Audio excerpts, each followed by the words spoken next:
So once I click the start button, it will send the authentication packets and all the device connected to the Wi-Fi will automatically disconnected.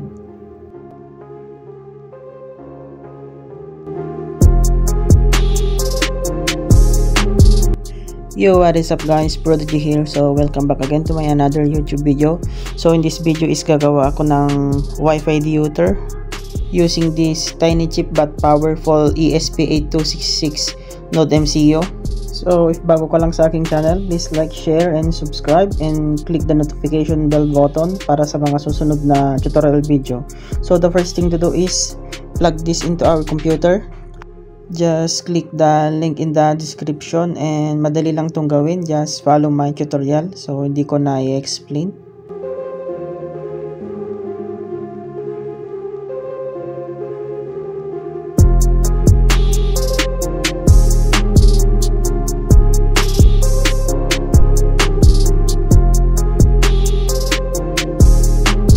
So hanapin lang natin yung bin file na dinownload natin. So the bin file is madadownload nyo sa aking Telegram group, which is also in the description.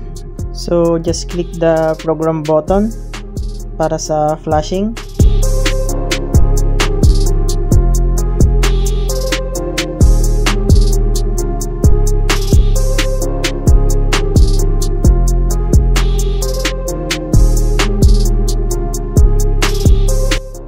By the way guys, ESP8266 Node MCU, when used as a Wi-Fi router, it only works on 2G Wi-Fi. So gagawa ako ng another video soon na Wi-Fi router or Wi-Fi jamming na mag-work on both 2G and 5G.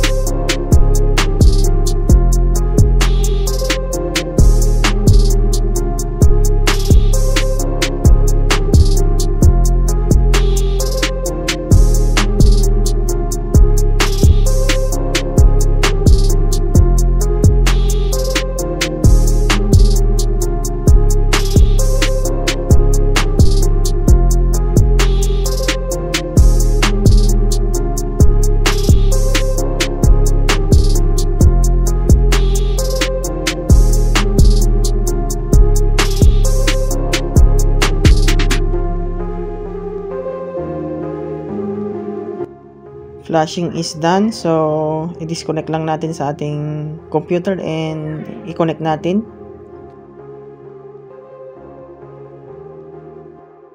So once na na-connect natin, just click yung Wi-Fi. So hanapin natin yung pound, yan. So connect lang natin. So the password is router, small letter lahat.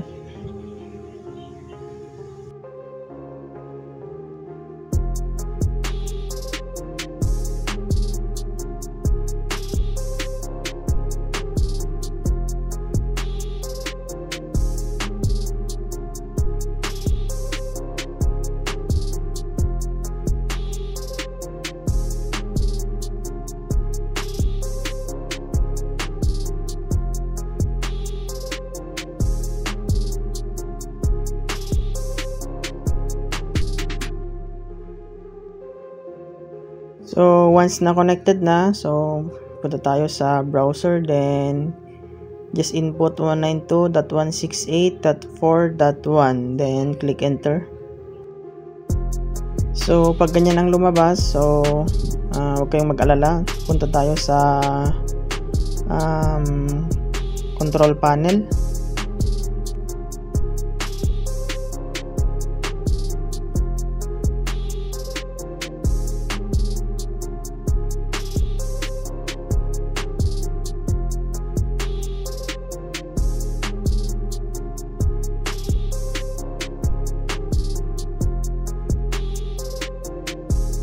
So i-static lang natin. So lagay natin dito 192.168.4.2, then click OK.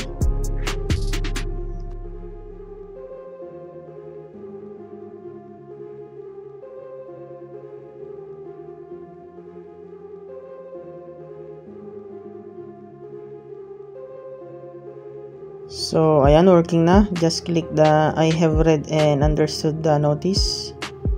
So, ito na yung Wi-Fi router natin. So, ayan yung mga nasasagap niyang Wi-Fi. So, disclaimer lang guys.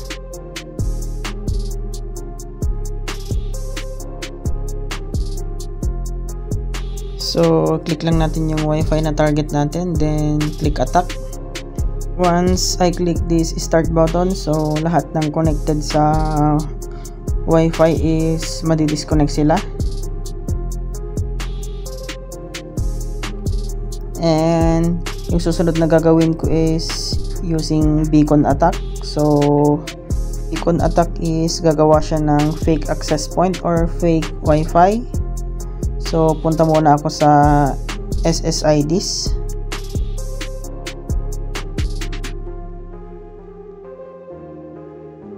So, dito mag-input lang ako ng SSID. So, bahala kayo kung anong lalagay nyo. Sa akin, lalagay ko Prodigy, of course. Then, click yung WPA2. Then, gagawin ko tong 10.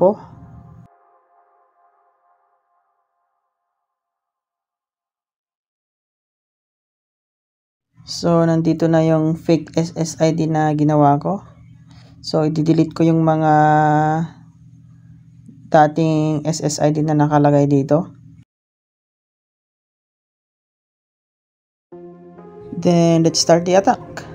So, using my phone, ipapakita ko yung mga fake Wi-Fi name.